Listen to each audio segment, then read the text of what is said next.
Hello, Legion family, and welcome to the 2024 Washington Conference. I am Indiana 6th District Commander Judy Pearson. Before we get started with the Know Before You Go session, let me turn it over to your National Legislative Commission Chairman to highlight some of our legislative victories from 2023. Hello, my name is Patricia A. Harris. Let's celebrate our legislative victories from the first session of the 118th Congress. H.R. 1226, the Wounded Warrior Access Bill, which requires VA to establish and maintain a secure digital platform for veterans to submit an electronic request for their record of all benefits claims. S777, the Veterans Compensation Cost of Living Adjustment Act, which increased the amounts payable for wartime disability compensation, additional compensation for dependents, the clothing allowance for certain disabled veterans, and DIC for surviving spouses and children by the same percentage as the cost of living increase in benefits for Social Security recipients. And S30, the fiscal year 2023 Major Medical Facility Authorization Act, authorizing major medical facility projects for the Department of Veterans Affairs. Now let's turn to our legislative priorities for the second session of the 118th Congress. Back to you, Commander Pearson. Mental health and suicide prevention. Veteran suicide prevention remains a top priority for the American Legion and is one of the most serious issues facing America's veteran population.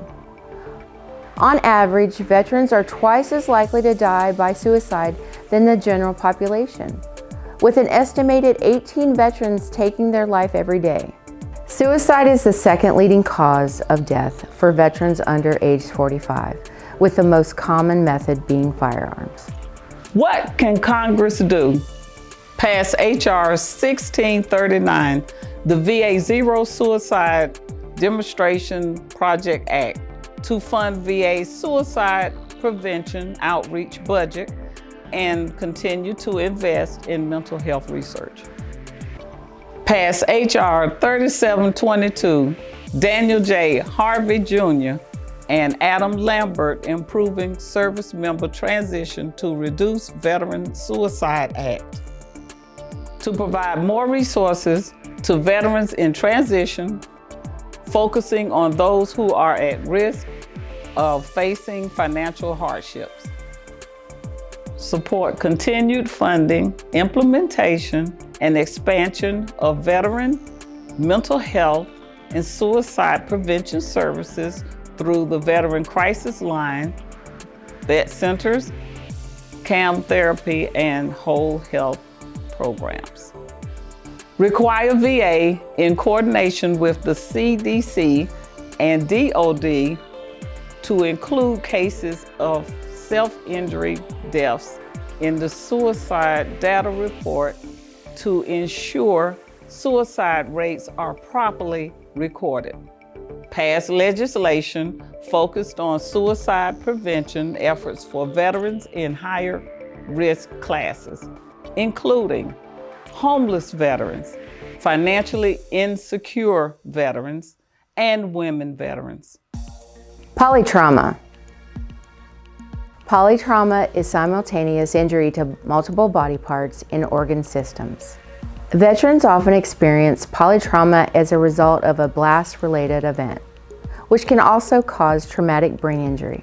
TBI is often associated with polytrauma in combination with other disabling injuries such as amputation, burns, auditory and visual damage, spinal cord injury, and PTSD. Polytraumas are complex morbidities with associated conditions that make diagnosis and treatment complex and difficult. Between 2010 and 2019, drug overdose mortality in America increased by 333.4% for overdoses involving stimulants and by 93.4% for overdoses involving opioids. Approximately 1/3 of people with a spinal cord injury will experience persistent neuropathic pain following injury, and opioids are among the most effective treatments for neuropathic pain. What can Congress do? Pass H.R. 6353, the Veterans Heroin Overdose Prevention Examination, or HOPE Act, to gain a clear understanding of the impact of opioid use on the veteran community. Fund VA's initiatives for alternate and innovative treatments for veterans with polytrauma, prioritizing those suffering from neuropathic and chronic pain. Support VA in providing young veterans with SCI or prosthetics, as well as age-appropriate long-term services that are better suited to provide both physical and mental care. The future of VA. As the VA implements the PACT Act, the focus must be on propelling the VA healthcare system into the future, guaranteeing veterans access to the cutting-edge care and contemporary facilities that match or exceed civilian standards. This involves incorporating innovations like telehealth, executing the electronic health record program, and establishing a user-friendly electronic scheduling system for VA and community care. Amid the transformative changes shaping the future of VA healthcare, the commitment to delivering high-quality and timely care to veterans must remain the priority. What can Congress do? Continue close oversight of the VA Electronic Health Record Transparency Act of 2021. Fully fund the Toxic Exposures Fund. Enforce accountability for deadlines, contracts, and IT system upgrades within VA. Safeguarding veteran benefits. In 1917, as the United States entered World War I, Congress established a new veterans benefits system. This system included programs for disability compensation, insurance, and vocational rehabilitation. The rationale behind these programs was to make veterans whole after service and provide transition assistance that could help them navigate successful lives after military service. As that system evolved, accreditation of individual representatives to assist veterans became essential and legally required to protect veterans from exploitation. Unaccredited claims companies today operate illegally outside of compliance with VA regulations, remaining beyond the reach of penalties from the Office of General Counsel. Through aggressive ad campaigns, these companies encourage veterans to file claims and lawsuits without adequately explaining fee structures, potentially depriving them of settlement money. What can Congress do? Restore criminal penalties for persons or companies violating VA rules regarding representing or charging veterans fees to file, prepare, or prosecute initial VA claims without VA accreditation. Oppose legislation that would allow unaccredited parties to become legal representatives without completing the VA accreditation process. Concurrent receipt. More than 42,000 military retirees with combat-related injuries qualify for retirement pay for their service from the DoD, and concurrently for compensation for service-connected disabilities from VA.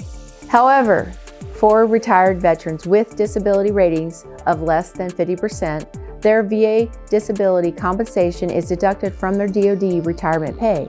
Retirement benefits and disability compensation are two separate benefits, provided for two different reasons, and should never be combined. What can Congress do? Pass H.R. 1282, the Major Richard Starr Act, which would provide total offset relief to veterans who retired from the military and earned VA disability benefits. GI Bill parity for National Guard and Reserve service members. From protecting borders to delivering pandemic aid, our National Guard and Reserve troops have responded to new challenges like never before. Often, they are leaving both their families and civilian employers for a sizable amount of time.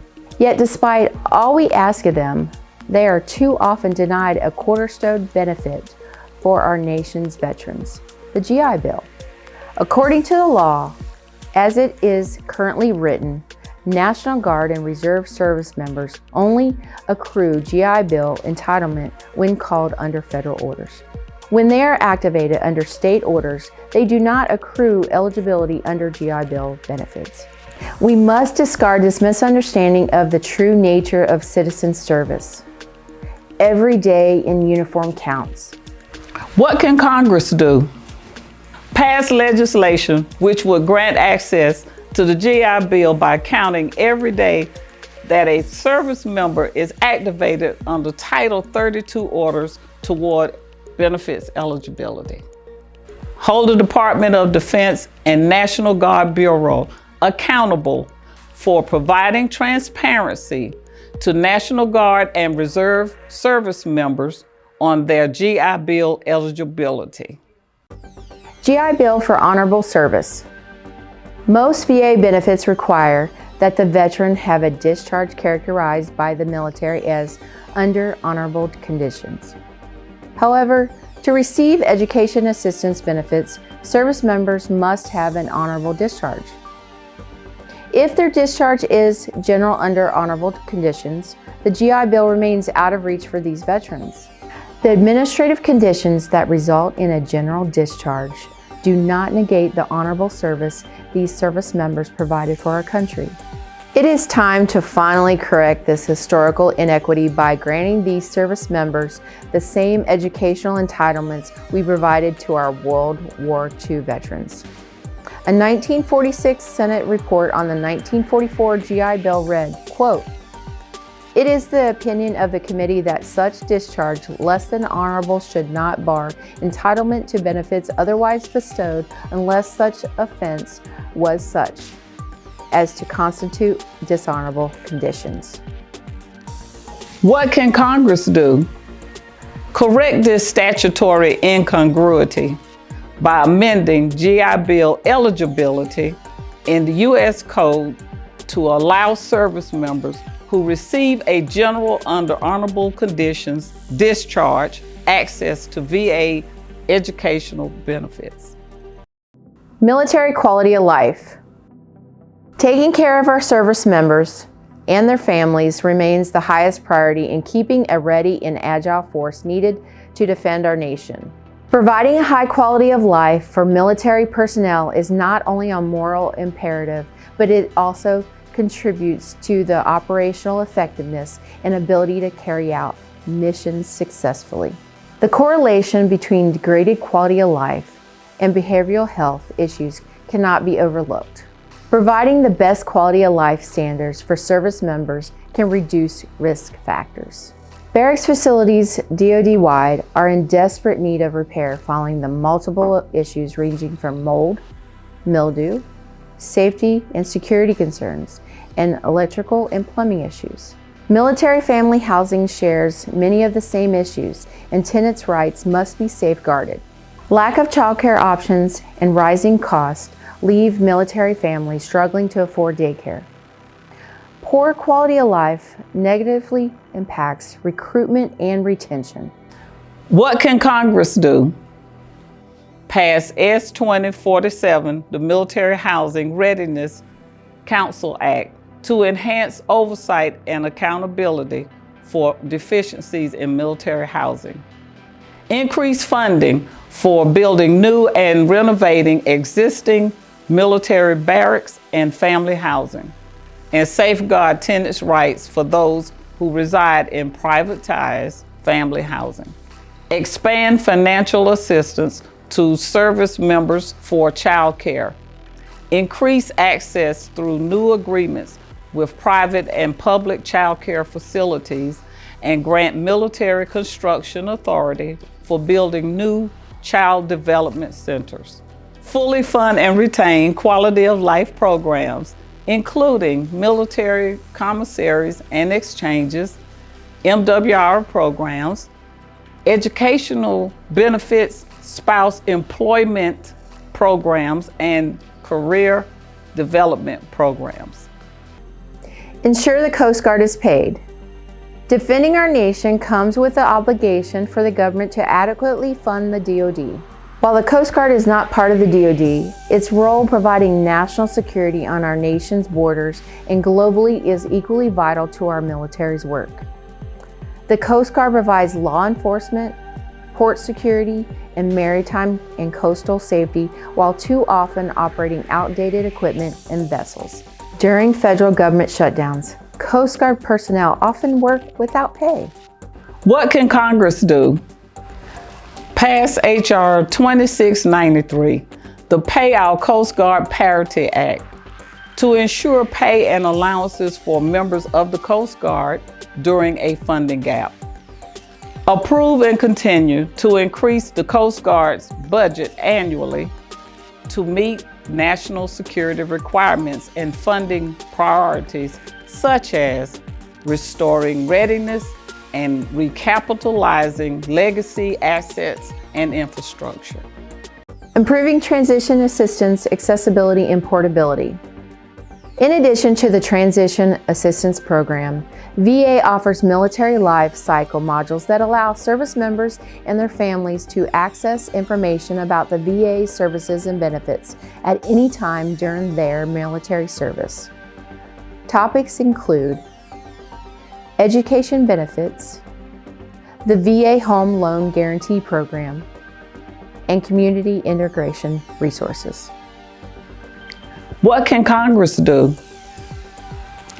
Direct all federal executive branch agencies involved in the Transition Assistance Program to create a mobile transition application. Amend and update the U.S. Flag Code. Appropriate care and respect for the U.S. flag has been a leading mission of the American Legion since our inception. We helped Congress write the U.S. Flag Code into public law in 1942.